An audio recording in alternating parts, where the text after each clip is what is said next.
Brasil ele gasta na ordem de trilhões para tratar pacientes oriundos da doença cardiovascular, ou que chegam por doença cardiovascular, que não são prevenidos na doença cardiovascular e não são bem tratados plenamente na doença cardiovascular, e por conta disso eles são tão caros, porque eles vêm para a rede hospitalar, eles vêm para o sistema terciário, eles vão para a situação de terapia intensiva, eles vão para a situação mais cara que existe e para a cirurgia, né?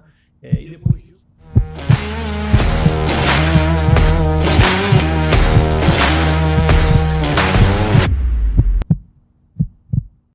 Olá pessoal, tudo bem? Mais um episódio do Rehab CardioCast, e hoje eu trouxe um amigo especial, um amigo que também tem mais ou menos o mesmo tempo informado que eu, um pouquinho mais, mas veio entrar na área cardiovascular lá atrás e acabou tendo que entrar na terapia intensiva, se especializou em terapia intensiva e trabalhou também na área cardiovascular. Hoje eu trago com vocês Bruno Vilaça, um grande amigo. Bruno, conta um pouquinho pra gente a tua história. Eu resumi aqui, mas eu sei que tem muito mais. Não, o resumo foi bom. É um prazer estar aqui com você. Um abraço para todos aí que estarão nos vendo. E foi isso, Léo. A gente já se conhece há um tempo, né? Eu já estou em terapia intensiva, como você falou, desde a minha formação, no início ali de 2001, mais ou menos, estou indo para 22, 23 anos de terapia intensiva, mas tive a sorte de atuar no Hospital Universitário Clementino Fraga Filho, e quando fui para a cardiologia de lá, eu comecei a me apaixonar pela área. O cardiointensivismo veio primeiro, né? E depois disso eu vi que a gente tinha um grande potencial para acompanhar esses pacientes. Acho que até um pouco do que nós vamos falar hoje aqui tem a ver com isso, né? A gente já percebeu há bastante tempo que existe uma brecha aí nessa necessidade, essa demanda que na verdade não é reconhecida da maneira ideal, e comecei então a fazer uma formação em reabilitação cardíaca no Instituto Nacional de Cardiologia, e depois disso me aproximei cada vez mais desse mundo da cardiologia. Então quando eu fui para a Rede D'Or, eu já estou há 17 anos na Rede D'Or, eu também fui para o cardiointensivismo da Rede D'Or, então a cardiologia D'Or cresceu bastante, e então foi quando eu tive a maior fase de experiência de alguns anos, né, de ter uma equipe prestando serviço em reabilitação cardíaca domiciliar. Tá?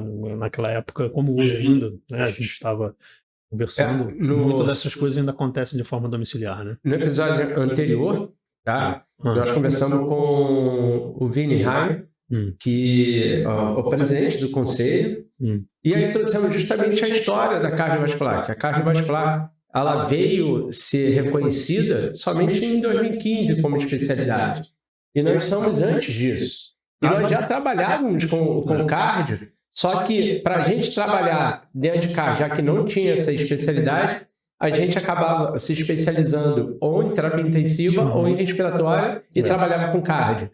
Aí só depois de 2015 que veio ser reconhecida a especialidade. Verdade. Então tem bastante história.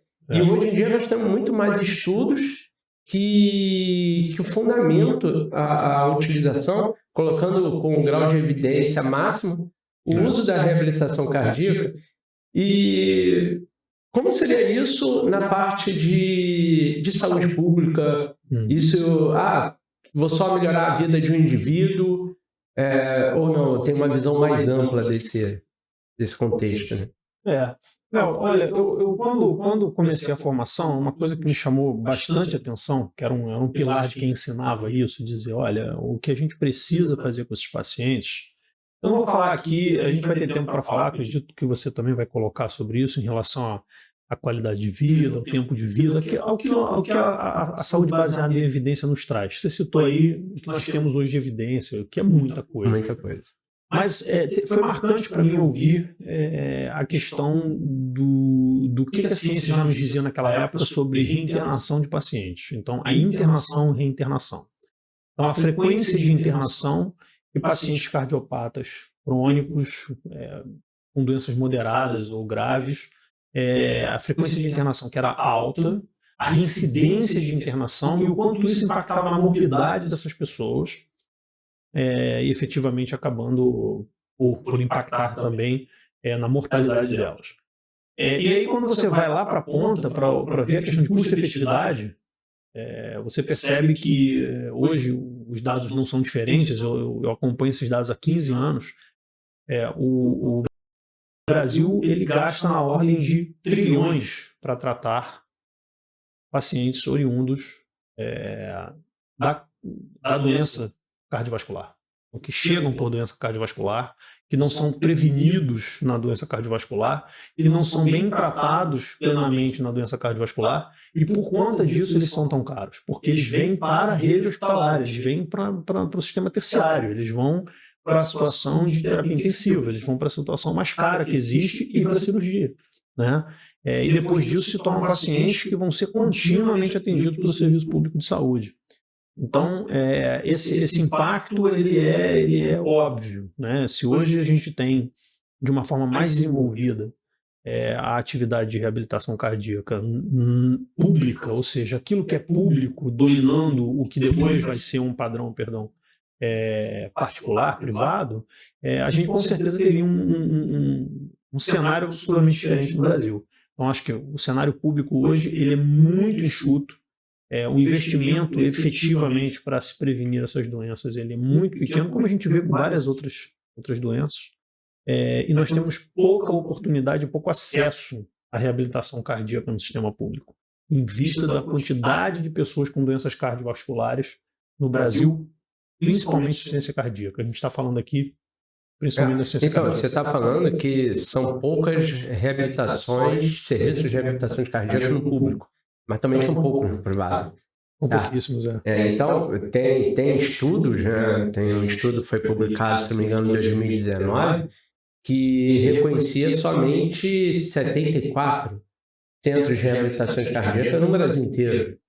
Aqui nós estamos falando de uma população, se nós formos falar só de pacientes isquêmicos, estamos falando mais no estado do Rio de Janeiro, mais de 120 mil pacientes. E aí eu gosto de lembrar que o gasto com saúde, ele aumenta numa proporção maior do que o crescimento do PIB. Uhum. Isso quer dizer que a longo prazo, uma hora, essa conta não vai fechar. Quer dizer, já não está fechando. Tá? E aí nós temos 50% da população vista. Ela tem plano de saúde, ela pode fazer no privado, e 50% é público. Tá? Nós estamos vendo plano de saúde quebrando, porque não está conseguindo pagar as contas, e só vai aumentar o peso em cima do público, e que não tem estrutura para atender. Então, quando a gente trabalha a reabilitação cardíaca, a gente pode trabalhar na parte de promoção de saúde, a gente trabalhar na fase primária ali, prevenção primária. O que seria a prevenção primária? Não é tratar o hipertenso para ele não ter um infarto. É a gente cuidar da criança para ela não virar hipertensa, para ela não virar obesa, não ter um AVC, não ser renal. Então, o problema que eu sempre falo, o Brasil ele tem programa de doenças, ele não tem programa de saúde. Tá? Você tem lá o programa do cardiopata, do hipertenso, do diabético, do obeso.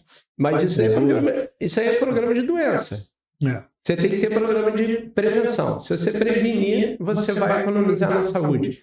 Aí tudo bem, aquele indivíduo já teve a cardiopatia dele, vamos dizer que é um paciente com doença arterial coronariana, precisou fazer uma revascularização, fez uma ponte, e aí depois, o que ele faz? Espera a ponte entupir para colocar o stent, que foi o que aconteceu hoje no paciente que eu avaliei. O paciente tinha posto ponte, não fez nada depois disso, passaram-se anos, a ponte recluiu. Ocluiu a ponte, tem que colocar stent. Depois de um tempo, o que aconteceu com o stent? Restenosou, teve que colocar outro stent. Olha o gasto que você poderia ter prevenido aí, né? Sim. Isso exatamente explica todo esse custo que a gente estava falando aqui, né? Isso tudo é muito caro, porque você está pegando um único indivíduo que está tendo múltiplas intervenções ao longo da sua vida, múltiplas internações, cirurgias, procedimentos hemodinâmicos, para não ficar bom. Na verdade, ele faz isso para não morrer.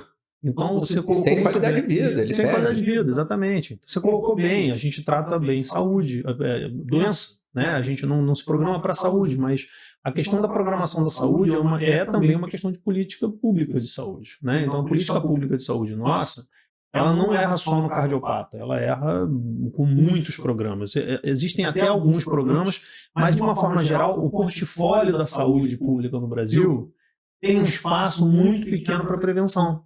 Isso é uma coisa que chega a ser clichê falar isso, mas é verdade. E é isso que nos traz aqui, nessa discussão, que faz com que a gente não previna problemas. E hoje a gente tem, segundo a Sociedade Brasileira de Cardiologia, já desde o final de 2020, pela primeira vez, atingimos mais da metade da população brasileira obesa ou com sobrepeso, e já um índice alarmante de obesidade infantil e na adolescência. Então, é evidente que esses fatores de risco que eles afloram a cada momento, então você vai ter esse indivíduo dislipidêmico, obeso, que ainda por cima é exposto ao álcool, exposto ao cigarro, é sedentário. O sedentarismo, incrivelmente, ele não reduziu nas populações de risco, ele reduziu nos mais jovens, que na maior parte das vezes estão fazendo mais exercícios por uma questão estética, ou muito mais relacionado a fatores...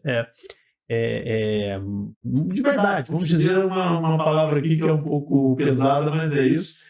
E a gente vê que para você conseguir educar a geração que está aí ainda, até a minha geração, né, essa questão geracional, ela impacta muito no como a gente está tratando a saúde.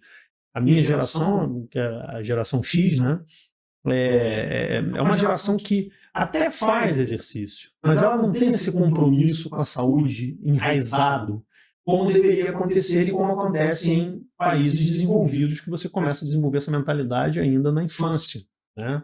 E criar a partir daí políticas públicas reais, porque quando a gente fala de política pública de saúde, as pessoas devem pensar em ambulatórios, hospitais, e não é isso. Política pública de saúde é ciclovia, política pública de saúde é mobilidade, parque para brincar. É parque para brincar, é verde, árvore plantada, é mobilidade urbana, né? Então, inclusive a possibilidade de você fazer uma alimentação adequada que não seja tão baseada no que acontece de maneira geral no Novo Mundo, que é essa alimentação desregrada e rápida que a gente faz. Então nós temos, por fim, uma série de problemas culturais.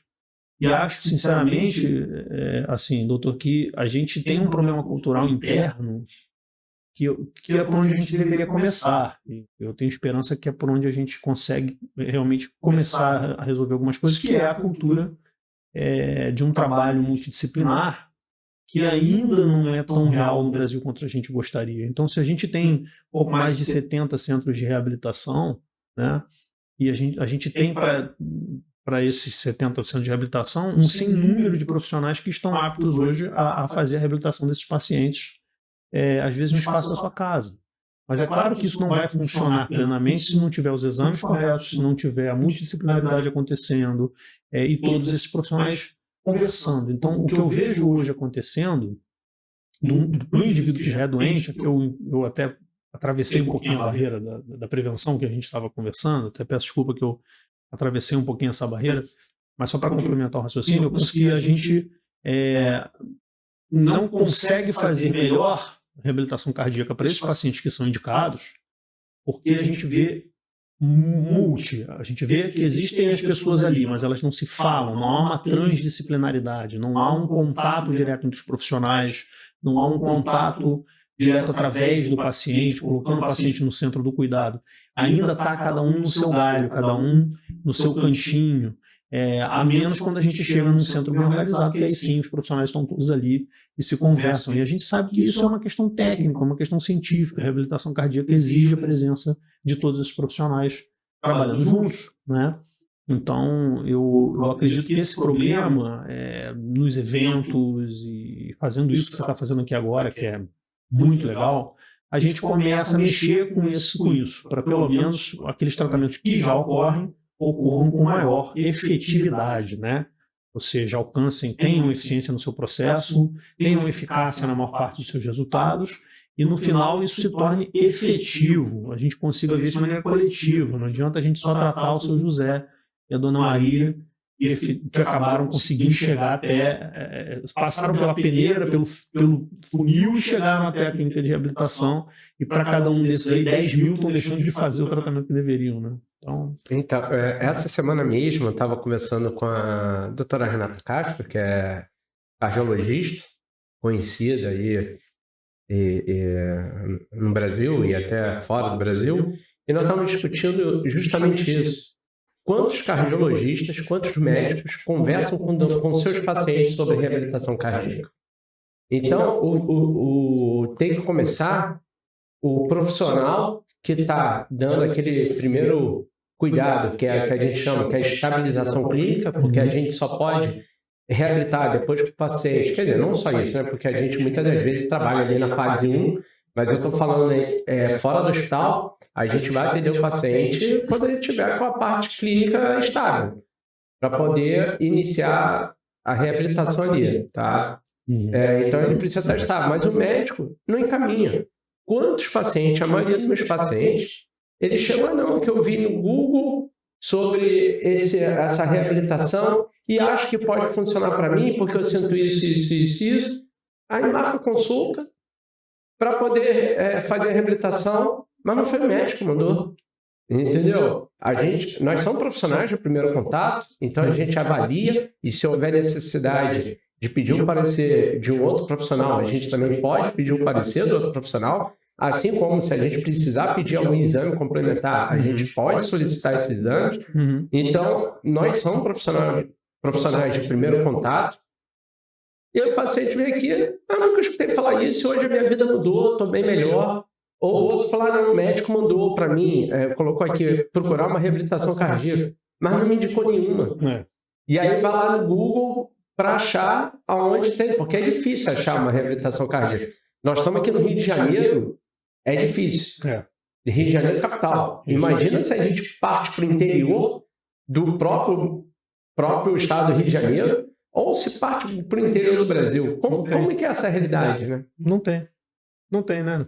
A gente, você tocou em pontos nevrálgicos aí muito interessantes, né? Eu me lembro que a gente já discutiu isso em congressos, assim, de discussões acaloradas, mas, claro, muito educadas, mas acaloradas no sentido de que essa falha, ela é evidente. Eu chamo de falha quando a gente sabe que esse paciente que chegou para você, chegou porque ele próprio teve a iniciativa, porque o vizinho dele também faz e indicou, ou porque até o médico pediu, mesmo que ele não tenha indicado um serviço específico, o cara deu o jeito dele, esse cara, na verdade, já pegou o Golden Ticket, né? Ele já conseguiu chegar até você. Né? E muitos não vão conseguir chegar até você, não vão ter... A gente sabe também, existia um estudo muito interessante, um pouco antigo, se não me engano, em 2005, mas depois disso já devem ter sido feitos outros, de repente está até mais atualizado, que mostrava, que trabalhava muito em cima da questão do grau de adesão, né, e do porquê que o paciente deixava de fazer o tratamento. Então,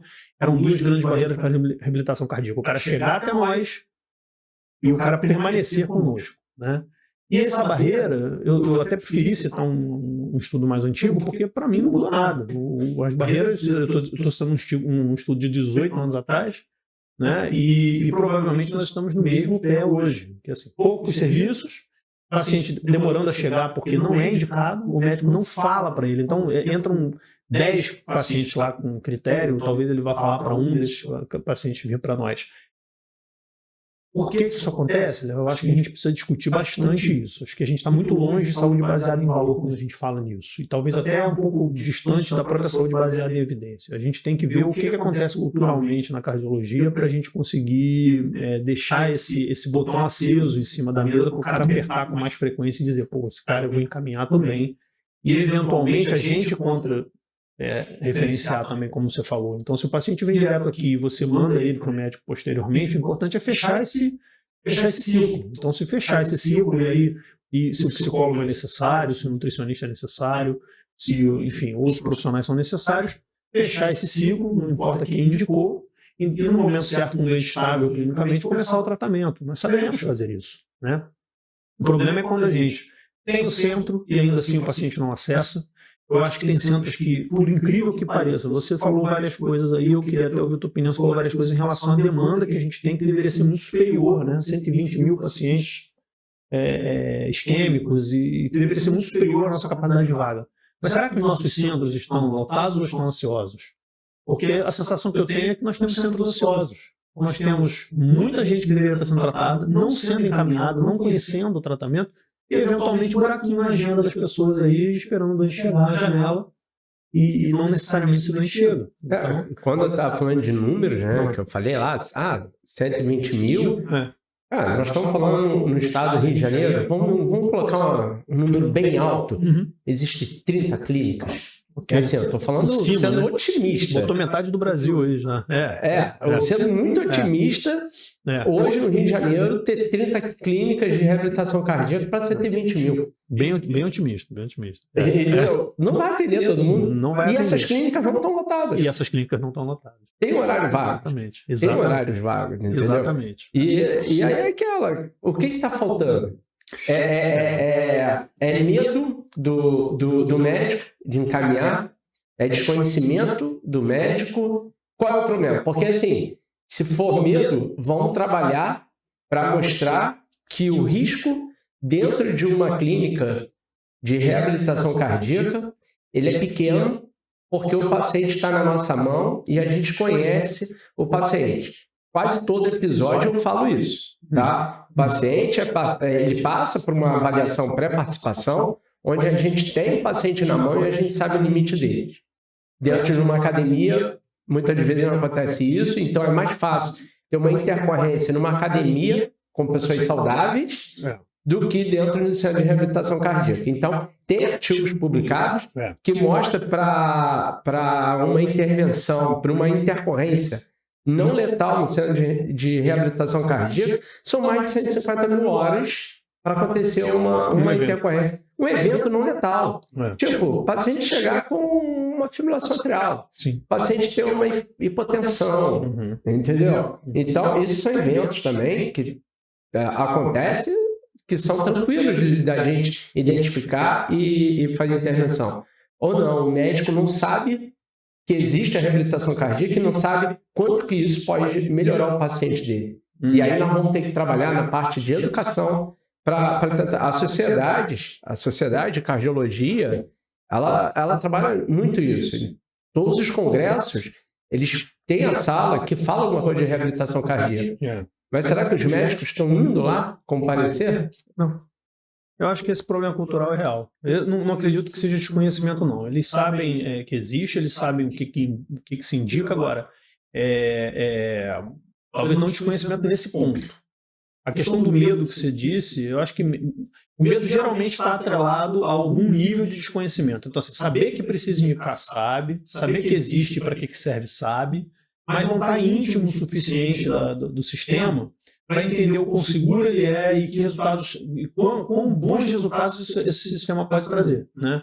E é bom para quem está nos ouvindo também, que eventualmente não sei se é o caso, mas que não é da área de saúde, entender que clínicas como essa, para que elas funcionem regularmente, para que elas existam, elas têm que ter uma estrutura de segurança muito grande. Então, você vai ter a capacidade de fazer uma espirometria hoje no paciente, saber o limiar aeróbico desse paciente, treiná-lo no nível certo, né? Que é um nível que também vai trazer segurança, né? Um nível de esforço certo. Essa é uma grande primeira barreira que a gente tem para que os eventos não ocorram. Então, assim, os espaços sérios, eles vão fazer dessa forma. Mesmo que eles não tenham uma espirometria ali dentro, idealmente, o paciente tem que vir com isso para poder fazer o tratamento. E além disso, claro, se alguma coisa acontecer, as estruturas existem para poder ajudar e tratar essa pessoa ali até que ela possa ter uma estabilização. Então, assim, os eventos são raros, como você falou, não necessariamente letais, eles são tratados, e essa pessoa vai poder, inclusive, se expor a eventos assim, fazendo suas atividades cotidianas, descendo e subindo escada, ajudando a trocar um botijão de gás, pegando seu neto no colo. O risco maior é não fazer. O risco maior é não fazer, ficar só em casa, sentado. E de repente precisa descer para levar o lixo. Exatamente. Aí esse sim é mais risco maior é não fazer. É isso. O risco maior é não fazer. E aquela também, quando a gente fala de doenças cardiovasculares, é um mundo, né? É um mundo. Acha que doença cardiovascular é só coração, é só isquemia, é só infarto. Tá? Nós estamos aí Doença cardiovascular, a gente está falando de trombose, que está cada vez mais presente, ou por conta da pandemia, ou por conta de sedentarismo. Estamos falando de AVC, que são doenças cardiovasculares também. Tá? Nós estamos falando, aí o médico, eu não sei se meu paciente com uma insuficiência cardíaca grave, se eu devo encaminhar para reabilitação cardíaca. Cara, isso está escrito na diretriz. Nível de evidência máximo. O tratamento não farmacológico, o tratamento com exercício terapêutico oferecido pelo fisioterapeuta, ele é fundamental no tratamento com pacientes com insuficiência cardíaca. Não existe mais isso, o cardiopata não fazer exercício. Não existe, o cardiopata ele tem que fazer exercício, só que tem que ser quantificado. Não é qualquer exercício, não é qualquer intensidade. Então, tudo isso tem que ser visto e tem que ser supervisionado, que aí é seguro. Exatamente. E aí eu não quero polemizar, mas eu vou te dar uma resposta objetiva em relação à sua pergunta. Eu, hoje, eu não consigo encontrar outra resposta, e não é que eu queira responder isso, mas eu não consigo encontrar outra resposta que seja uma resposta assim... e resolva tudo. Eu vou dizer, olha, o cara não sabe, o cara tem medo. Eu não acho que o cara não sabe, o cara tem medo. Eu acho que o cara não tem interesse. Está faltando interesse em tratar esse paciente por completo uma saúde universal integral. Eu acho que está faltando interesse. Porque eu sei que é polêmico dizer isso, e não é só isso, é óbvio que a gente tem um monte de gente que quer encaminhar e não sabe para onde, ou na sociedade ele não tem, o cara não tem o que fazer, ele quer tratar melhor, mas não tem. Então eu não estou aqui generalizando, mas eu vejo que tem muitas pessoas que estão diretamente envolvidas, isso que me faz pensar que falta interesse, porque estão diretamente envolvidas com a formação da cardiologia no Brasil, e são as mesmas pessoas que estão nos congressos dizendo que nós temos que reabilitar os pacientes, mas que não encaminham. E que quando encaminham não pedem ergospirometria, não pedem ergometria, eventualmente tem ali algumas pessoas de referência que eles indicam para tratar o paciente em casa, para dar um pouquinho mais de qualidade de vida para o paciente, que acaba não sendo, às vezes, um tratamento pleno e que muitas vezes permanece num controle um pouco centralizado do que está acontecendo com o paciente. Isso não é uma saúde integral, isso não é uma saúde universal, isso é uma coisa mercadológica. Então, espero que eu não seja cancelado. Está na moda, né? Agora está na moda cancelar as pessoas, mas efetivamente eu acho que a gente precisa aumentar o nosso interesse. Quando eu uso essa palavra, eu não estou dizendo que isso é má fé. Eu estou dizendo que nós precisamos aumentar o nosso interesse em tratar o paciente de uma maneira mais completa. Eu não digo nós da área de saúde. Nós precisamos falar mais nisso, nós precisamos fazer as estruturas e conversas necessárias, a transversalização dessas ideias entre os profissionais, para que os profissionais se interessem em tratar essa gama de pacientes. Hoje, talvez, se você tiver que indicar esse paciente para um nutricionista, um psicólogo, um fonoaudiólogo especializado nesse tipo de paciente, você também tem dificuldade. Você encontre profissionais disponíveis para atender esse paciente, mas não necessariamente um profissional especializado. Então, uma coisa leva a outra. Se você começar a conseguir gerar essa demanda e fazer com que o prime care desses pacientes, que invariavelmente é o médico, né, é o cara que vai receber primeiro, ele encaminhe não mais a minoria, porém agora a maioria dos pacientes que ele possui, baseado em evidência, não é força barra, baseado em evidência, pronto, você gera demanda.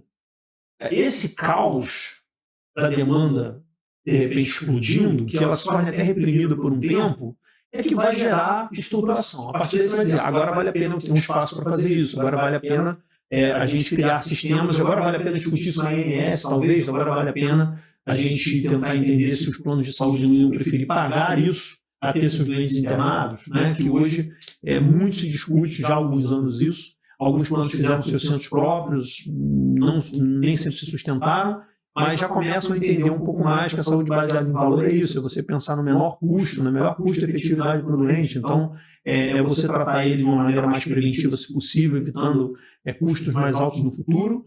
E, efetivamente, os pacientes eles já estão pagando por isso. Eu concordo com você que está havendo aí um momento muito crítico enfim, os seguros de saúde privados no Brasil, a seguridade privada do Brasil. Isso tem muito a ver com a forma de gestão, tem muito a ver com a mudança até do próprio perfil econômico brasileiro, mas, de certa forma, tem a ver também com uma falha nessa transição que os planos precisariam ter feito alguns anos atrás, de um modelo mais sustentável economicamente, de um modelo menos perdulário.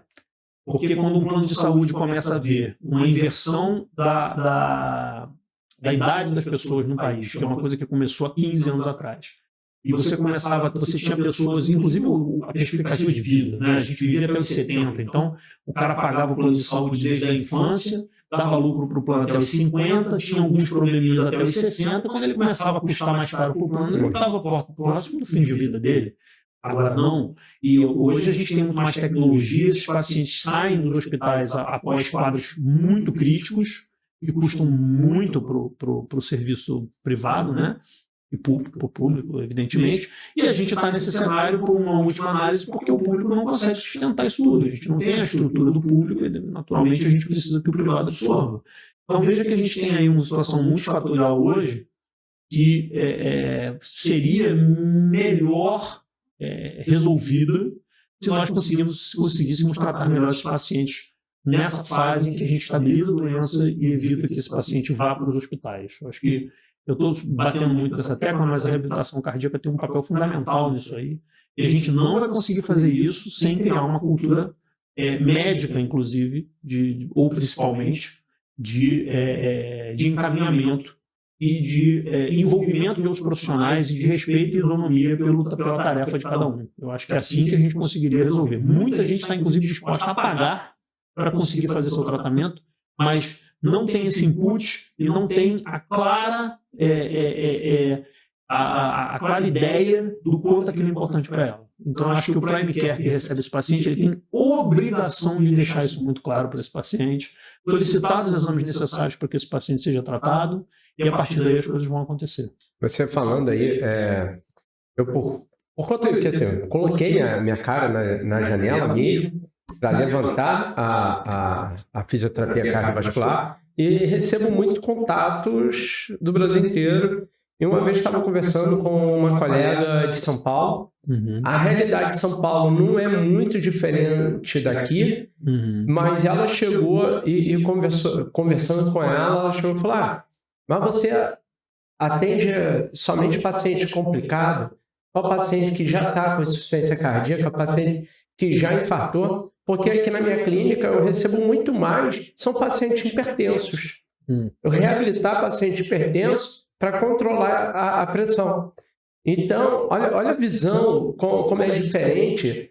Lógico, ela deve ter alguns médicos, cardiologistas que pensam dessa forma. Tipo, eu vou tratar essa hipertensão do meu paciente com a parte medicamentosa, mas também vou colocar ele para uma reabilitação cardíaca, para mudar fatores de riscos, para diminuir fatores de risco cardiovasculares. Então, deixar de ser sedentário e não somente, vou mandar para uma academia. Não, vou mandar para o centro de reabilitação. Esse paciente é um hipertenso. Muitas das vezes é um hipertenso de difícil controle, que precisa tomar 3, 4 classes de medicamentos para controlar a pressão e mesmo assim não controla. Esse paciente tem que estar dentro da reabilitação cardíaca. Ou não, só vão mandar depois que ele infartar. Só vão mandar depois que ele fizer uma insuficiência cardíaca. Exato. Ou com um problema de bomba. Então, é mudar a mentalidade. Aqui na minha clínica, acho que eu não trato nenhum paciente que só tem hipertensão. Tá? E eu tenho um movimento bom aqui. E meus pacientes, todos eles já tiveram complicações cardiovasculares. Ou vieram com insuficiência cardíaca, ou vieram com pós-infarto, ou nem infartaram, mas tiveram isquemia, tiveram que fazer o procedimento cardíaco e veio fazer a reabilitação. Então, se você tivesse pego antes, tipo, tá hipertenso, eu coloquei a droga, mas não está muito legal, vai para a reabilitação. Acho que a gente tem que pegar também esse público que aqui no Rio de Janeiro, pelo menos, eu não vejo que é a realidade. Eu vejo que os centros de reabilitação cardíaca que tem aqui pegam um paciente já complicado. E não antes de complicar. E acaba se gastando mais. Seria a diferença que você conseguiu perceber de São Paulo para o Rio. Na verdade, nessa clínica de São Paulo. Nessa clínica. E ela tratava muito, um bate-papo que eu tive, que ela tratava muito hipertenso. Eu achei legal, cara. Eu achei que é isso que falta. Muito. É isso que falta. Cultura. É uma cultura em cima de uma mentalidade dessa. Que assim você vai diminuir o custo de saúde, vai diminuir as comorbidades do paciente, que o paciente, cada vez que ele interna, ele volta pior. Ele desce, o que eu falo, o paciente com insuficiência cardíaca, que é reinternado, ele desce um degrau. Depois, para você ganhar, você vai suar. E depois ele vai ser reinternado, se não continuar o tratamento, e vai descer mais um degrau. E muitas das vezes chega na nossa mão, já está lá embaixo. Já está em casa. Não, eu te mandei paciente para domicílio, para atendimento domiciliar, porque ele não tem condições de ir na clínica. Mas quando ele tinha condições, não mandou por quê? Tem razão, Léo. A gente está ainda arranhando a superfície, a gente já está há muitos anos nisso. Eu penso que fica claro que uma saúde que só dá remédio vai dar remédio para o resto da vida do paciente e em algum momento da vida dele ele vai fazer uma ablação, vai fazer uma cirurgia, vai fazer alguma outra coisa. Então é isso. A saúde que só dá remédio não trata. E você falou uma coisa para mim isso. Entre saúde baseada em evidências e saúde baseada em valores. Isso. Fala um pouquinho de saúde baseada em valores. O pessoal não conhece essa expressão. O conceito não é novo, né? Inclusive o SUS ele já incorpora hoje uma ideia de que a gente faça saúde baseada em valor. Antes ela foi antecedida pela ideia de saúde baseada em evidência, né? Então a gente tratar com o melhor grau de evidência possível e oferecer ao paciente aquilo que a técnica determina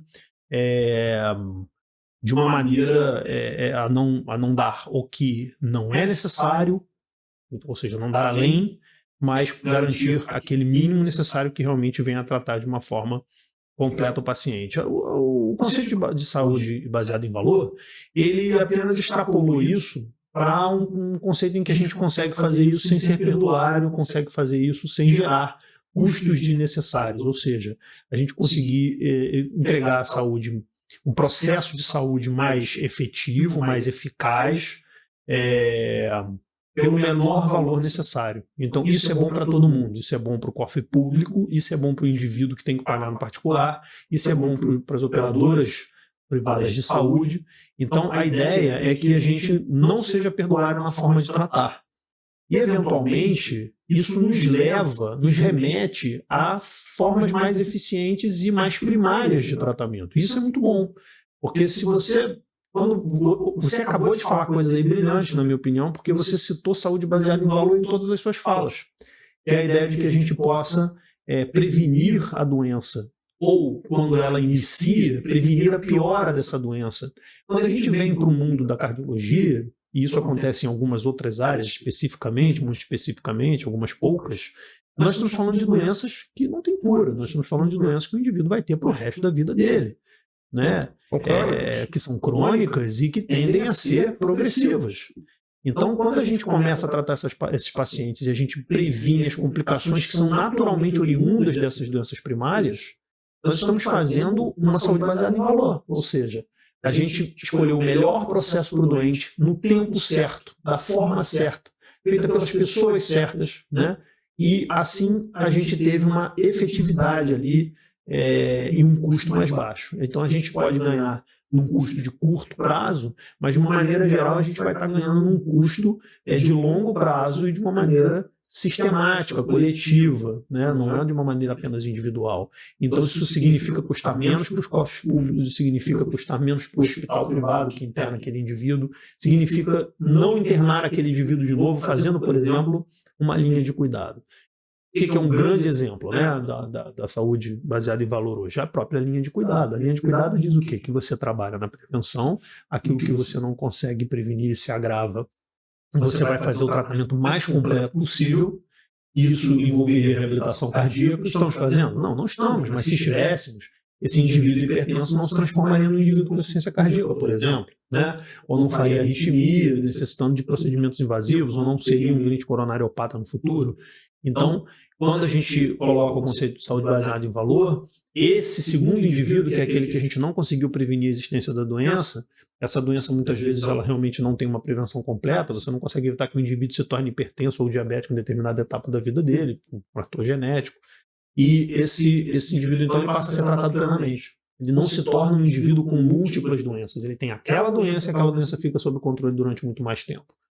Se você faz isso numa camada grande da população, você está fazendo saúde baseada em valor porque você preveniu, inclusive, custos de ordens de bilhões para se tratar doenças que já estavam instaladas. Então, você está falando só de tratar doenças. Fora, esse cara é tirado do mercado de trabalho, ele não é mais economicamente ativo. Além de tudo, vai ter custo com INSS, vai se aposentar precocemente, entendeu? Então, a gente tem o gasto, o custo direto, que seria no tratamento, mas tem os outros custos indiretos que vai gerar para a população uma carga absurda. Perfeito. Entendeu? Porque não vai se comportar tanta gente aposentar. Imagina, a pessoa que não está economicamente ativa, como é que ele vai fazer a contribuição dele?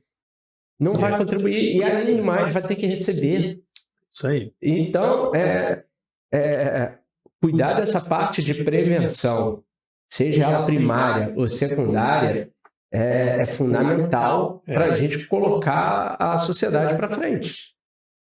Você fez um complemento perfeito, Léo, porque dentro do conceito de saúde baseada em valor, a gente pode dizer que existem certas situações que são valores agregados, né? Então, assim, você acaba tendo uma cadeia de valores que estão associadas. Se você pensar só na questão do tratamento de saúde do indivíduo, então você para nesse momento em que você está oferecendo o melhor cuidado de saúde possível pelo menor preço, né?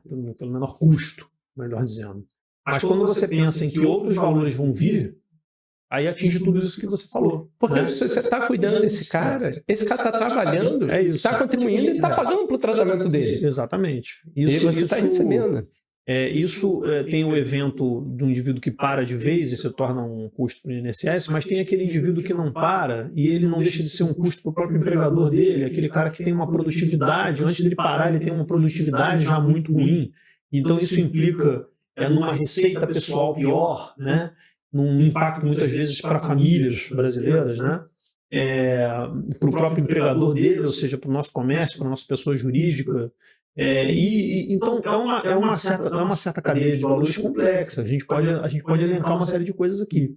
É claro que nem tudo está calculado. A gente hoje pode mostrar mais claramente os custos para tratar essas pessoas que já estão doentes. Isso sim, isso a gente entra no DataSUS e consegue ver, né? Mas esses valores agregados todos que você está citando, eles são igualmente importantes. Igualmente importantes. O impacto é realmente muito alto. Então, enfim, eu acho que a mensagem que a gente precisa deixar é que, aos poucos, nós que temos a oportunidade, eu acho que não à toa, né? A gente, depois de 20 anos trabalhando, qualquer pessoa que está numa área, há mais de 20 anos trabalhando, acho que quem está há um já tem muita obrigação, né? Mas a gente tem a obrigação de já estar preparado para discutir essas coisas. Então, a gente ir para os eventos, a gente está aqui, como está essa grande oportunidade que você está me dando aqui, eu agradeço, e estar nos eventos, todos os eventos possíveis, mas não conversando só entre nós, mas conversando com os pares da área de saúde como um todo e falando franca e claramente de que nós precisamos mudar essa cultura. Eu volto a bater nessa palavra cultura. Eu acho que a gente precisa de mais indicação, que essa indicação ocorra na hora certa e que os exames certos sejam pedidos e que esses tratamentos, que a gente, sim, invista mais na questão da prevenção, mas principalmente quando doenças mais brandas ou iniciais estão se instalando, que é o momento em que a gente tem como começar a ajudar esse indivíduo. Hoje a gente poderia estar com todos esses centros que você citou lotados, né, negando horário, e aí o mercado, ele sozinho dá tratamento a isso, porque isso é do interesse do mercado.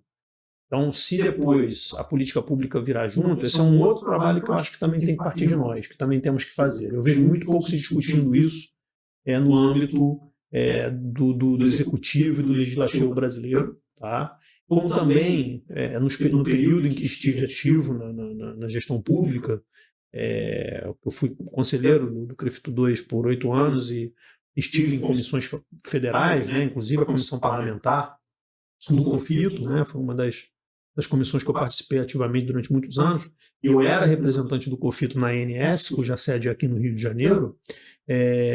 Eu posso dizer que eu fui testemunha, eu espero que isso tenha melhorado um pouco. Antes de mim, me antecedeu o Dr. Francimar Ferrari, que você deve conhecer bem, e depois eu estive lá durante uns 2 anos. É um assunto nulo, um assunto que não aparece. Não tem pauta. Não tem pauta. Não tem pauta. Uma coisa que eu deveria ter falado no começo e não falei, o Bruno também é gestor, tá? Ele tem formação em gestão, por isso convidei ele para conversar sobre esse assunto. Ele é coordenador de uma das unidades da Regional São Luís, tá? E sabe muito bem o que está falando, tá? Essa parte de gestão, como funciona, como ele mesmo falou, participou já de algumas comissões, já diversas vezes lá em Brasília, como aqui no Rio de Janeiro também, tá? Então, essa é a realidade do Brasil.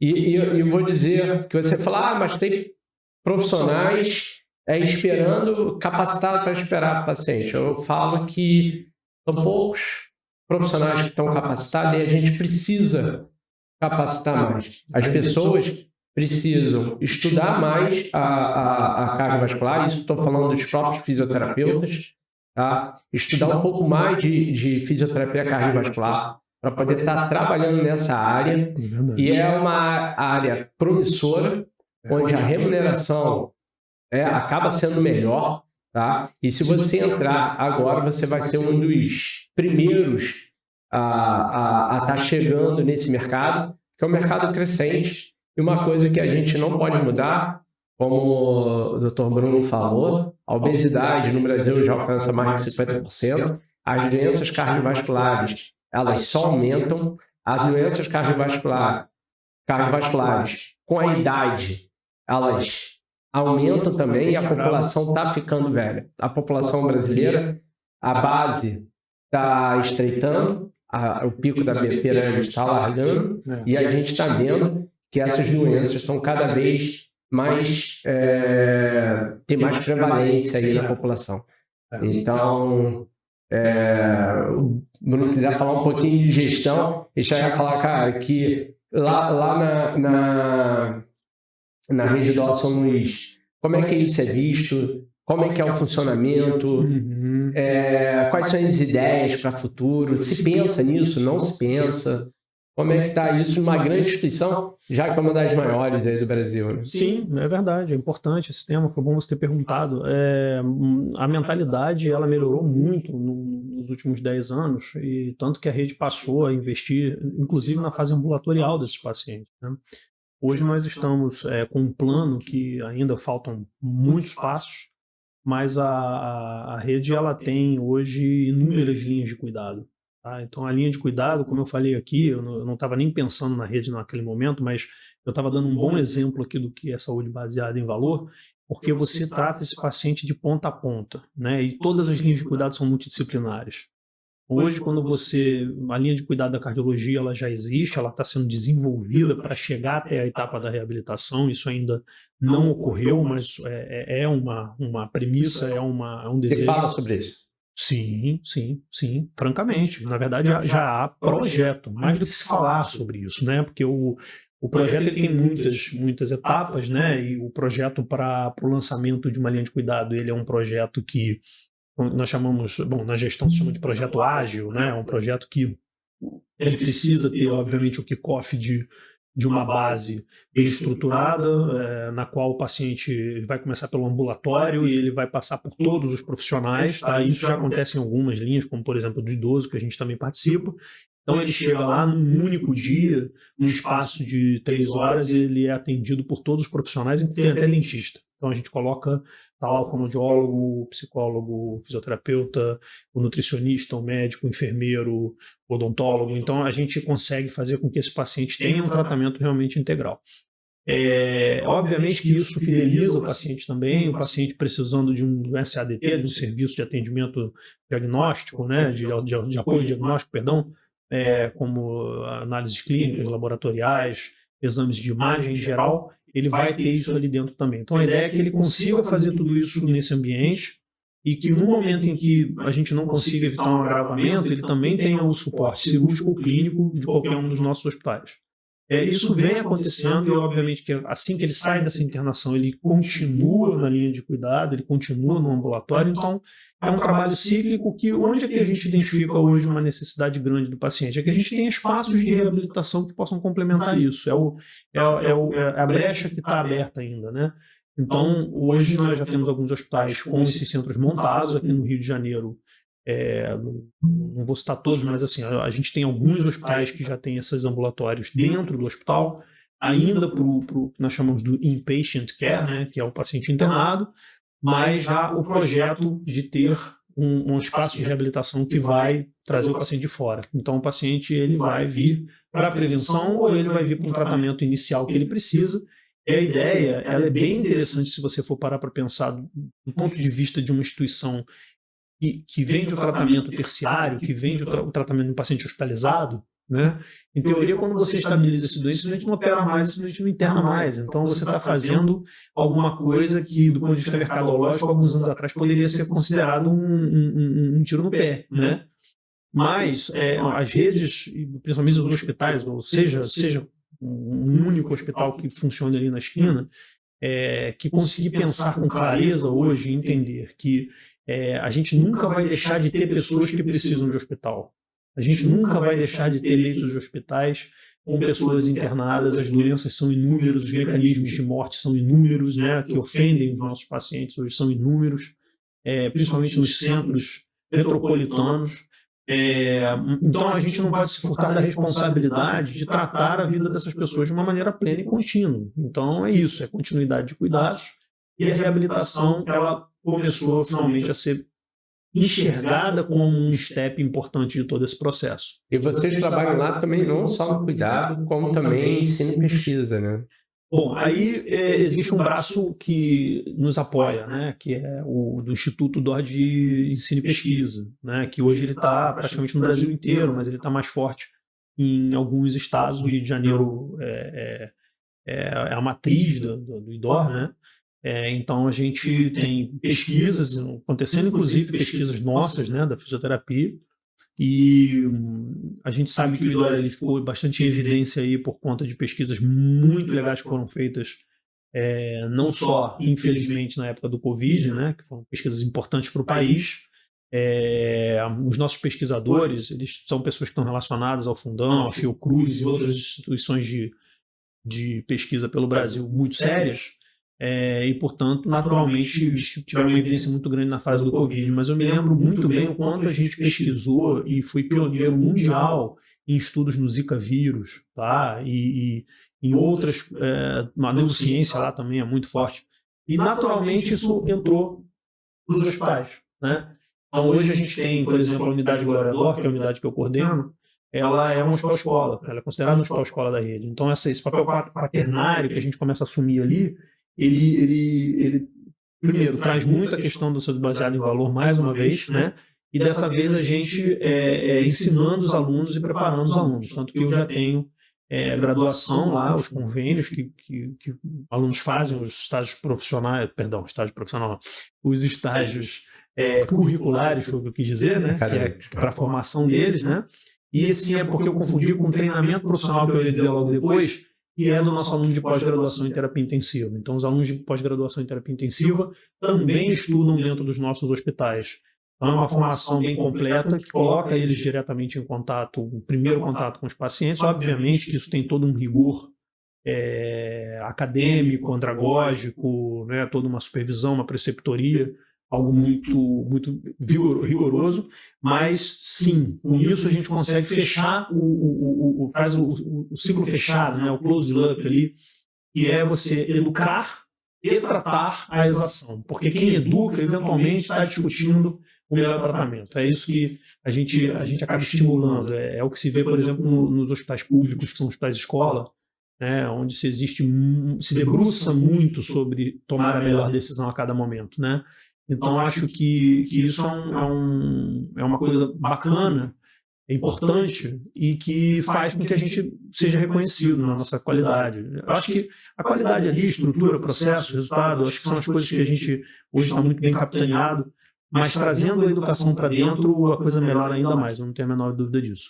Eu só fico realmente ansioso para o momento em que a gente tem os nossos espaços de reabilitação integrados com os nossos CEMEDs, que hoje já funcionam, que são ambulatórios de quase todas as áreas da medicina, mas a gente só tem alguns de fisioterapia por enquanto, e a parte cardiológica ela está agora na mesa, né, finalmente sendo discutida. Então eu tenho uma esperança muito grande aí para um período de 6 meses a 1 ano, talvez, que surja o primeiro serviço com reabilitação cardíaca e provavelmente a respiratória vai entrar junto, né? Aí vamos pensar no curso de formação para esses profissionais de cardio que vão estar entrando lá. Exato, eu até fui prolixo aqui, acabei fugindo do teu assunto, que é formar essa galera. Você tocou no outro ponto, aliás, você está tocando em muitos pontos importantíssimos, todos são muito bons, que é a gente saber o que está fazendo ali dentro, né? Porque eu enfim, toda a educação há muito tempo,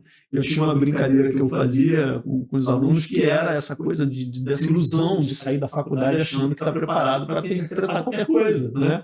Então, eu brincava que o cartão da pessoa trazia todas as especialidades escritas e se deixasse ali, o cara colocava e jogava runas, trazia a pessoa amada em 3 dias, porque a pessoa, ela chegava naquele afã, naquela felicidade de estar pronto, mas não está pronto, né?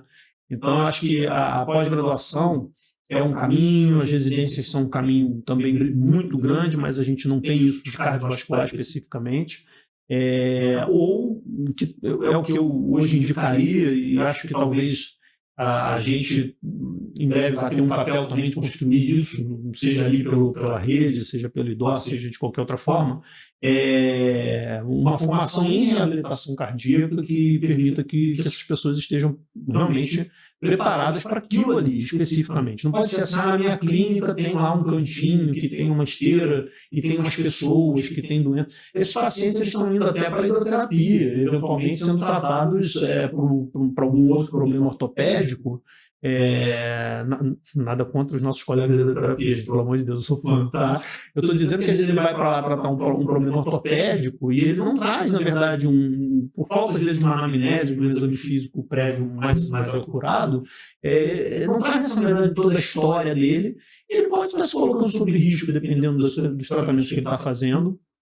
Então a gente precisa integrar isso, botar esse paciente na mão de um fisioterapeuta especializado, que vai, inclusive, conversar com os outros fisioterapeutas, se necessário. Então, assim, quanta coisa a gente precisa fazer para deixar isso bem seguro, né? Porque senão ele vai entrar, às vezes, numa piscina lá, não vai nem aferir uma pressão, porque ninguém sabe que ele tem um problema que tem, e vai fazer um monte de exercício lá e vai ter um evento. Então, eu volto a concordar com você que ele está seguro aqui. Aqui ele está seguro. Ele não está seguro em casa, ele não está seguro, às vezes, fazendo outros tipos de tratamento que ele...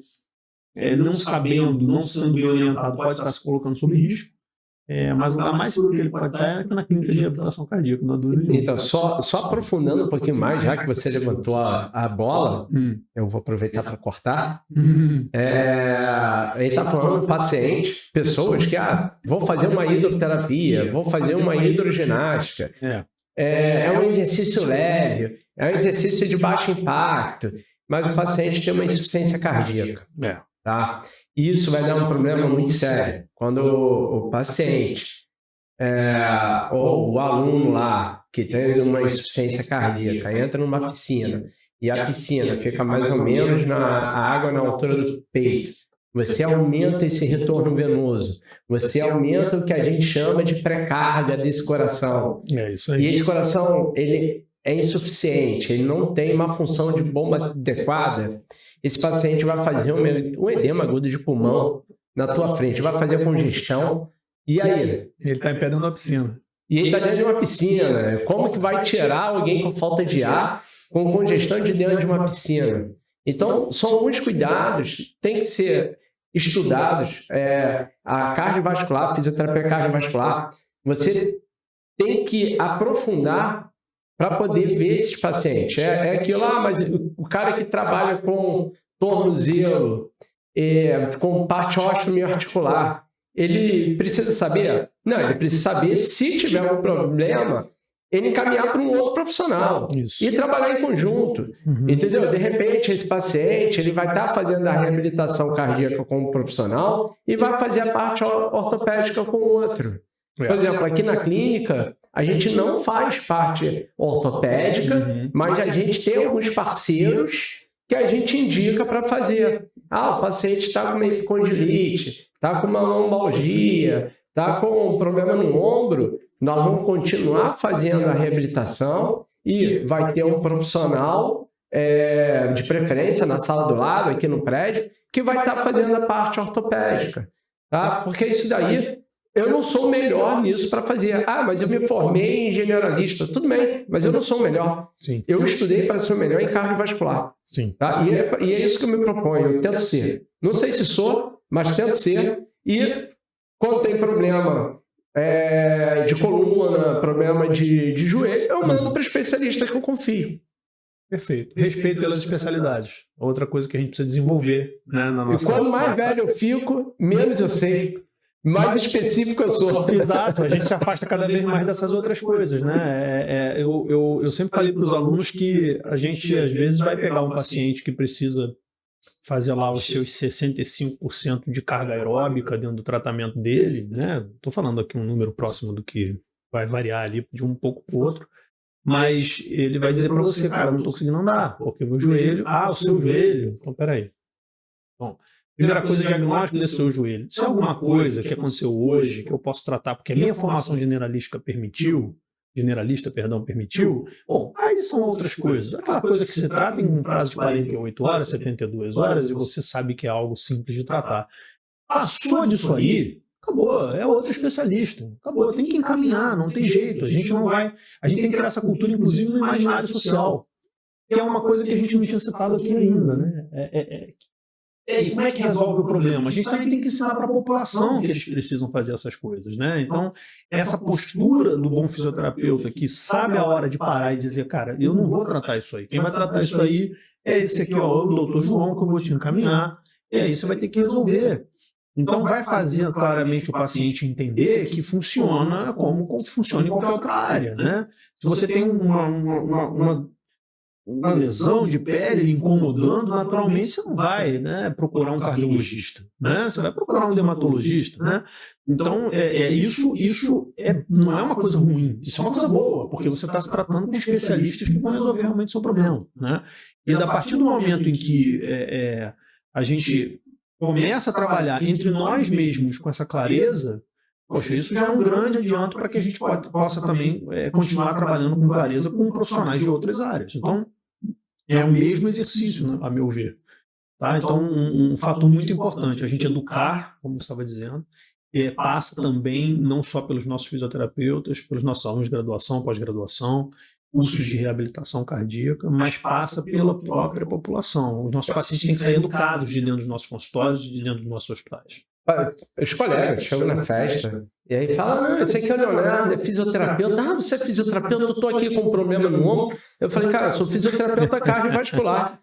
Cardiovascular, o que você faz? Essa é clássica. Eu estava numa aula esses dias, eu estudo gestão empresarial na FGV, e eu sou o único aluno da área de saúde na sala. E o professor de processos, ele perguntou, eu não sei de onde ele tirou isso, mas ele de repente olhou e falou, você é médico, né? E eu disse, não, eu sou fisioterapeuta. E ele ia contar uma história sobre um procedimento cirúrgico qualquer, e a partir do momento em que eu falei que era fisioterapeuta, ele já automaticamente percebeu na cabeça dele de que não adiantava mais ele me pedir apoio naquele assunto, porque ele ia falar de uma coisa que estava relacionada ao procedimento cirúrgico. É mais ou menos o que você falou, porque quando eu falo que eu sou fisioterapeuta, a primeira coisa que provavelmente ele pensou é que eu trabalho em clínica, com ortopedia, coisas assim que estão no imaginário social também. É isso, a gente precisa trabalhar para reverter essas coisas, conversando com os nossos pacientes e seus familiares, né? Fazendo políticas, inclusive, que também vêm de órgãos que nos representem, né? Os nossos órgãos técnicos científicos, o sistema COFITO-CREFITOS, os nossos sindicatos, quando eles existem, quando eles funcionam, que eles ajudem nessa campanha de conscientização da população, mas é bem perceptível isso aí, porque ele falou, tá, então eu vou falar uma coisa aqui, como se eu não fosse entender o que ele estava falando, sem ele saber que eu sou gestor em saúde e sou gestor hospitalar, e já inúmeras vezes fiz processos e trabalhos dentro do centro cirúrgico, e a gente começa a ter essa percepção interessante da cultura de cada profissional de saúde, né? Eu acho que é uma coisa que a gente precisa passar para a população antes de tudo, gente, para a população. Não é para o nosso cliente, é para o nosso usuário, é para a pessoa que precisa de nós. O nosso cliente não é o médico. O nosso cliente, existe uma cultura dentro da área de saúde que ela é meio torta, eu não consigo ver dessa maneira. Ou eu estou sendo muito disruptivo e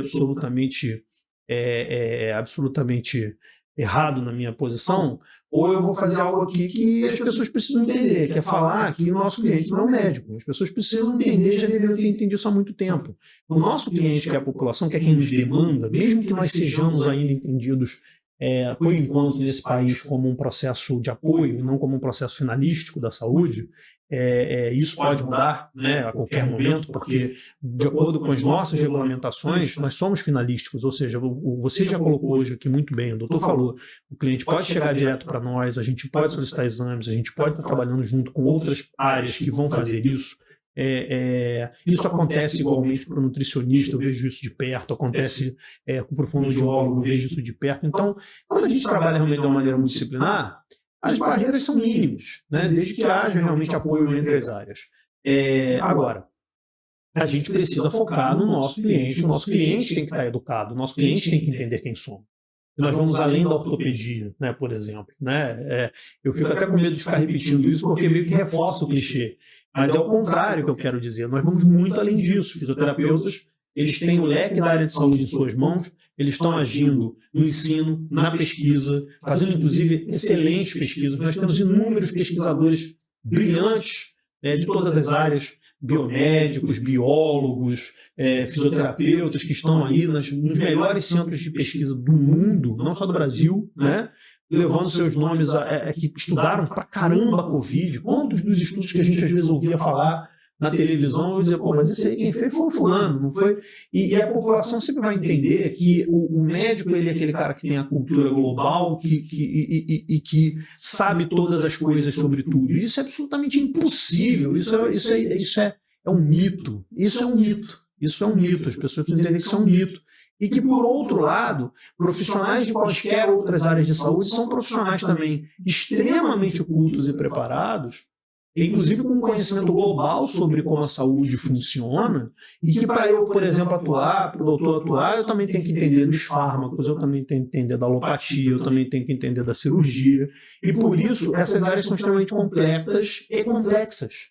Não é à toa que nós ficamos igualmente tantos anos estudando.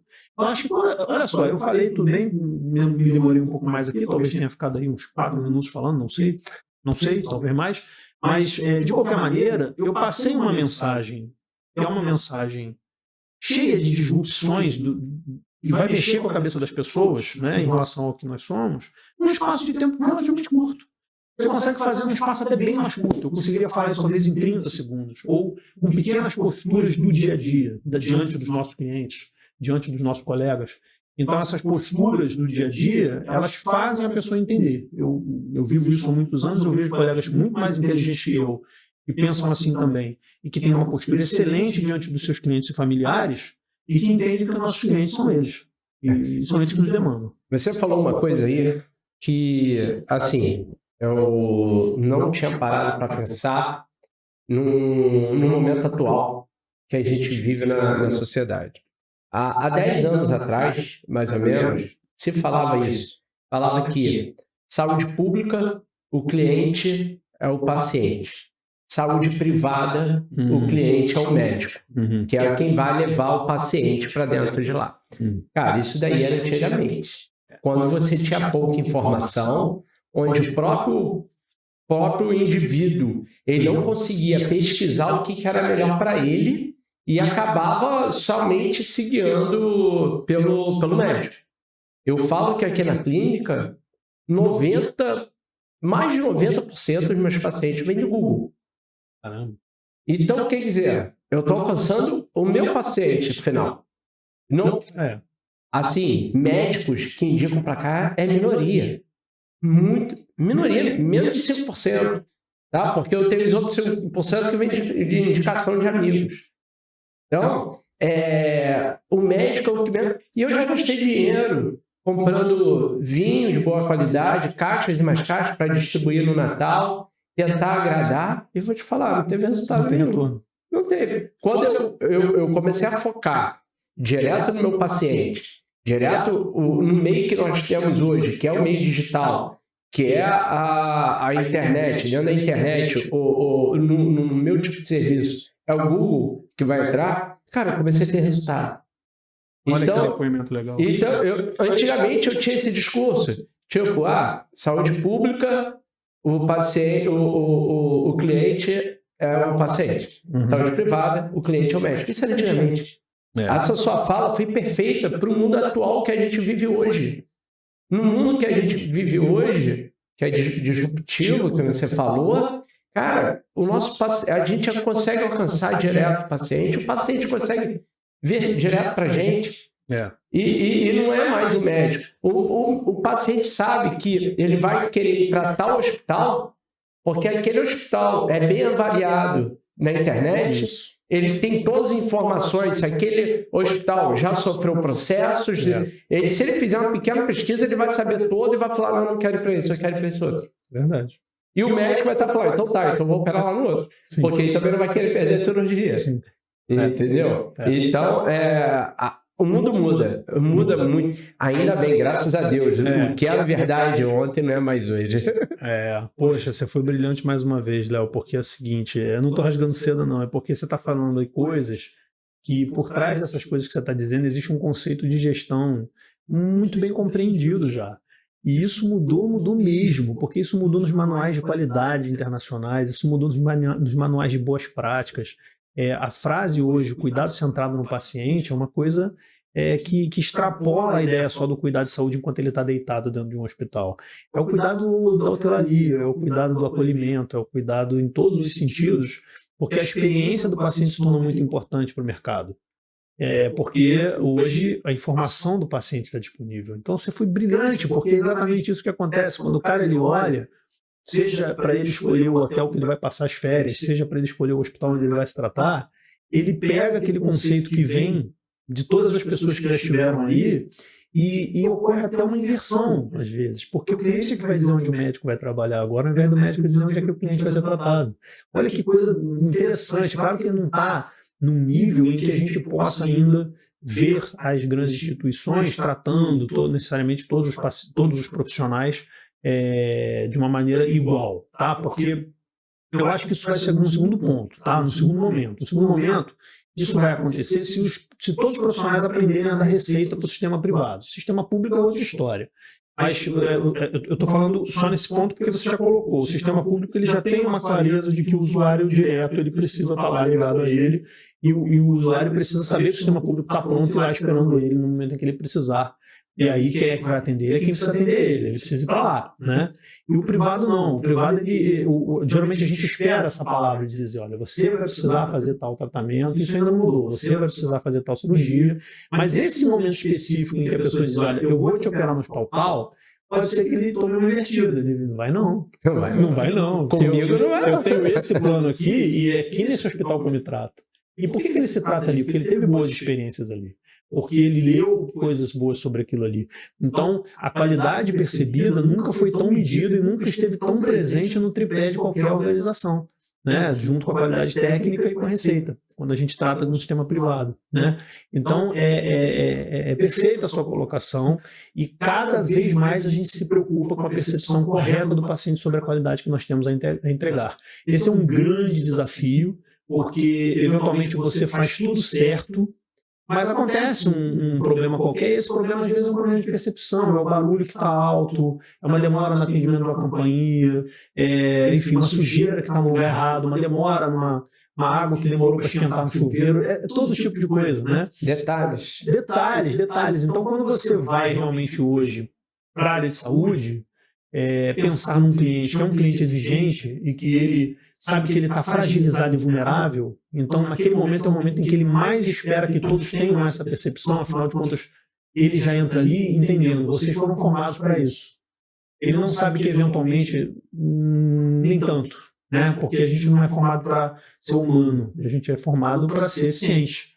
Então, o lado humano ele é menos discutido do que deveria, na minha opinião, né?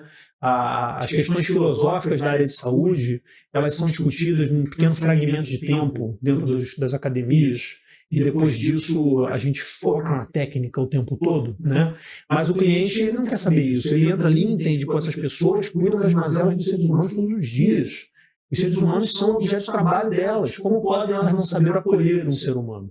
Eu acho que o cliente está certíssimo de pensar assim. Eu sou cliente usuário, você é cliente usuário. Nós estamos certíssimos de pensar assim. Então, quando isso não vem, é muito frustrante. Você salva a vida do cara, mas ele sai metendo pau. Por quê? Porque você realmente não soube fazer um tratamento humano. Então, às vezes a gente perde a batalha, por outro lado, e você tem uma família te abraçando e voltando para te dar bombom e botando você em depoimentos, escrevendo de próprio punho cartas e fazendo coisas maravilhosas. Por quê? Porque ela entende que você realmente fez o melhor. E não só do ponto de vista técnico, mas na percepção humana. Então, esse ponto é fundamental e eu acho que a gente precisa começar a trazer essas métricas para dentro dos ambulatórios.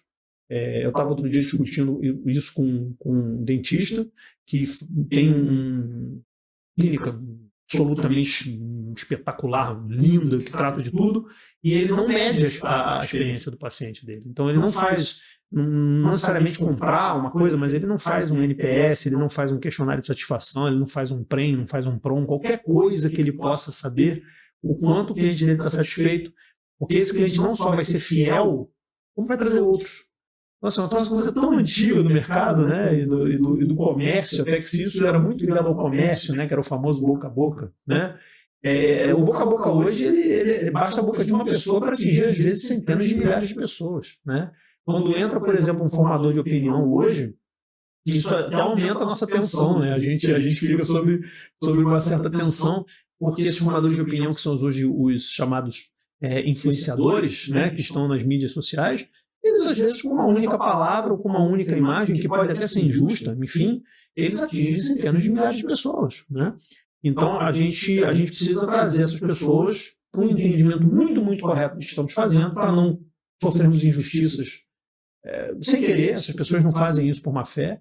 E aí, não só para a gente se defender, eu acho que não é por esse lado, mas pelo contrário, para a gente entrar numa era em que é assim que as coisas acontecem, em que o nosso cliente vai entender quem somos, vai nos admirar por quem somos e vai querer vir, e vai querer voltar, e vai querer trazer alguém para tratar a sua saúde. Ou seja, olha que coisa interessante, o cara não queria estar doente, ele não queria estar gastando tempo, energia, dinheiro para isso, mas já que tem e já que está, que seja com você, porque é assim que ele vai ficar bom, ele entende claramente isso. Acho que nós, profissionais de saúde, que estão há muito tempo já, e não fomos preparados para isso lá na nossa academia, e os de hoje eu acho que também não estão, temos obrigação de falar isso aqui, e no máximo de fóruns que pudermos, para abrir os olhos dos nossos colegas que estão aí tratando essas pessoas em nível ambulatorial também. Então, só passar uma experiência, tive hoje, por coincidência hoje. Eu fui fazer a avaliação do paciente para reabilitação cardíaca e, assim, eu gosto na minha avaliação, eu escutar mais do que falar. Eu faço uma pergunta e deixo o paciente falar. Aí o paciente fala, aí eu faço os comentários, vejo todos os exames, que também, porra, falta de respeito, o cara chegou com um monte de exame e você não olhar o exame. Então eu pego os exames, seleciono os quais são importantes para mim, escuto de novo, escuto a queixa dele, escuto qual é a dor dele, entendeu? O que dói nele para ele estar ali comigo. O que ele deixou de fazer na vida dele para ele estar ali comigo. E aí eu chego e falei para ele, então tá, então o nosso objetivo vai ser você conseguir fazer isso. Porque o que eu vendo aqui, eu vendo os seus sonhos. Eu quero fazer com que você realize seus sonhos. A minha ferramenta para fazer isso vai ser a fisioterapia cardiovascular, vai ser a reabilitação cardíaca, mas a reabilitação cardíaca não é meu produto, é minha ferramenta, tá? E aí, no final da consulta, ele chegou para mim, cara, aqui foi tudo diferente. Eu pensei que eu fosse chegar aqui, ser mais um com dor no peito, mais um para reabilitação, e eu tô vendo, pelo que você está falando, que eu sou uma pessoa especial. Entendeu? Porque eu sou eu. Porque em todos os lugares que eu fui, eu me senti somente mais um paciente com problema no coração. Entendeu? Esse é o diferencial. Você tem que ter um diferencial no seu trabalho. Você também, se o paciente é mais um, você também vai ser só mais um. Só mais um que vai chegar lá, escutar. Tá. Então você vai ter que fazer a reabilitação, né? Se tem cidade, e acabou. Entendeu? E não, tipo, eu vou fazer você voltar a fazer o que você gosta. Então eu falei, não, eu vou fazer os tratamentos convencionais e vou acrescentar alguns outros para te facilitar a vencer realizar esse teu sonho. Cara, o cara saiu da consulta feliz da vida. Entendeu? E eu não fiz nada demais. Só entreguei coisas que ninguém entrega. Exato. Não me custou nada, não ficou mais caro para mim.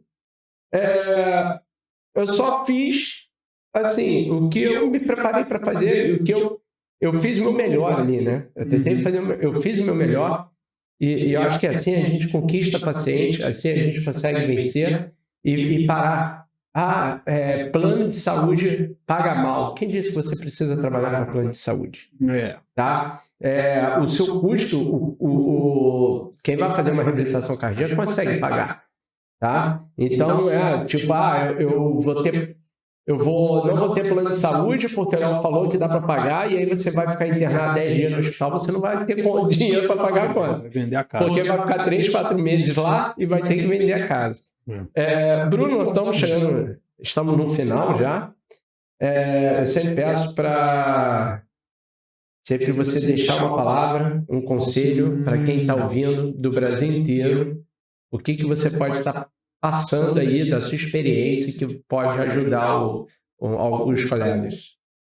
Maravilha. Bom, primeiro agradecer. Até fico triste que está chegando ao final. Eu acho que se deixasse a gente aqui nessa resenha, a gente ficaria horas. E tentar dar uma mensagem que talvez não esteja no assunto, no conteúdo que já falamos até agora. Só para não nos tornarmos repetitivos. Eu acredito que a mensagem para quem é profissional de saúde está passada, a importância da gente se fechar entre nós, e no bom sentido, no sentido de encaminhar os pacientes, conversar com os pacientes, fazer um melhor tratamento para os nossos pacientes. A pessoa que não é da área de saúde também, que esteja nos ouvindo, que entenda a importância de procurar o fisioterapeuta e de buscar isso que o Léo falou ali, que nosso produto não é reabilitação, nosso produto é sobrevida, independência e qualidade de vida, né? Então isso é muito importante. Vai deixar uma mensagem aqui, algo que a gente esbarrou superficialmente, mas pedir que as pessoas comecem a abrir os seus olhos. Eu digo pessoas agora, num sentido bem amplo, sejam da área de saúde ou não, sejam pacientes ainda ou não, sejam profissionais ou não, comecem a observar a importância da nutrição em todo esse processo que nós estamos falando aqui e tentar trazer para as suas próprias vidas isso, tá? Eu estou bastante preocupado com a qualidade de vida e com a saúde dos nossos profissionais de saúde também. Tá? Nós estamos vendo os nossos profissionais de saúde engordando, tá? Ganhando peso, somando um estresse absurdo, com muitas horas de trabalho. Nunca se trabalhou tanto do Covid para cá. Eu estou vendo colegas trabalhando 80, 90 horas semanais, acumulando também tristezas naturais da nossa área, né, de ver coisas que são processos das outras pessoas, mas que a gente se envolve, né? E a gente está vendo também que o Brasil, assim como em vários locais do mundo que estão estudando isso, se tornou um polo para depressão, um polo para ansiedade, e os índices, inclusive, infelizmente, de autoextermínio estão alarmantes e altíssimos, nunca foram tão altos. E entre essas pessoas estão profissionais de saúde. Então, a sugestão que eu faço não é só para que nós tratemos melhor nossos próprios pacientes, mas para que nós nos envolvamos, porque assim a gente percebe melhor o ser humano. Quando a gente percebe o quanto a gente é frágil, a gente percebe o quanto é importante o produto que nós estamos vendendo. Então, a parte nutricional e a parte dos exercícios, eu acho que é algo que a gente precisa de uma virada de chave no nosso país, uma virada de chave na nossa juventude, para que a gente passe a ter melhores hábitos, né? A gente vê que os hábitos dos países desenvolvidos que fazem slow food e também hábitos melhores de alimentação e exercícios regulares, ou mesmo uma atividade física simples que a pessoa ali adquire no seu dia a dia, o quanto o índice de saúde dessas sociedades é muito mais alto. Tá? Então, eu deixo essa mensagem final, que é um pouco estranha, ela se conecta com o nosso assunto, mas é um tópico totalmente novo, mas eu preferi porque eu acho que seria uma coisa importante nós falarmos aos nossos colegas também que eles se cuidem melhor, né? Então, a situação da nutrição hoje, que se tornou uma coisa muito importante na minha vida, eu recomendo para todos. Não estou dizendo para ninguém ser vegano não, tá, pessoal? Estou falando só para a gente buscar uma atenção, uma alimentação melhor e também indicar os nossos pacientes aos nutricionistas, tá? E nós próprios nos cuidarmos melhor, incluindo o exercício, que é a nossa principal arma, que é algo que a gente conhece tão bem, sabe o quão importante é, talvez um dos melhores remédios que já se criou no mundo. Multicomprimido. É o multicomprimido, é uma coisa maravilhosa, o exercício é um super remédio, então que a gente também coloque isso um pouquinho dentro das nossas vidas. Eu procuro colocar e eu indico isso aí para todos. Quero mais uma vez agradecer a oportunidade de conversar, uma conversa tão legal que aconteceu aqui, e me colocar inteiramente à disposição do que precisar. É o que eu falo para todo mundo, né? A gente tem que consumir o produto que a gente vende. Verdade. Tá? Então, se você quer vender um estilo de vida melhor, você tem que consumir esse estilo de vida também. Tá? Então, é importante. E é importante para você, para os seus pacientes, para os seus familiares, é fundamental. Se você gostou do nosso conteúdo, curta aqui no YouTube, lá no Spotify também. Segue a gente no YouTube, DR Leonardo Alves, no Spotify, Reab CardioCast. E, Bruno, você quer passar seu contato, suas redes sociais, para o pessoal te seguir, conhecer um pouco da sua vida, de motociclista também? Ah, sim, essa parte é importante. Mas, é claro, eu passo aqui, hoje eu tenho um Instagram que ele é praticamente para trabalho só, que é o Bruno_Vilaca, né, assim a cedilha. E é claro, é sempre bom eu passar isso aqui, nenhum interesse comercial, mas no sentido de me colocar à disposição das pessoas que estão nos ouvindo, né? E nós temos também o Instagram da escola, que é AB Educação e Fisioterapia. Tá? Isso são a nossa empresa que está ligada hoje ao IDOR, trabalhando com os produtos educacionais que nós temos. Aí sim é uma coisa mais comercial. E claro, eu estou todo santo dia lá no Hospital Goiânia, e qualquer pessoa que a gente possa ajudar, queira comparecer, queira ligar, queira conversar, queira tirar dúvidas, estamos inteiramente à disposição. Então é isso. Obrigado, Bruno. Obrigado. Porra, foi muito bom, cara, ter você aqui. Muito legal. Obrigado a vocês também e até a próxima. Até.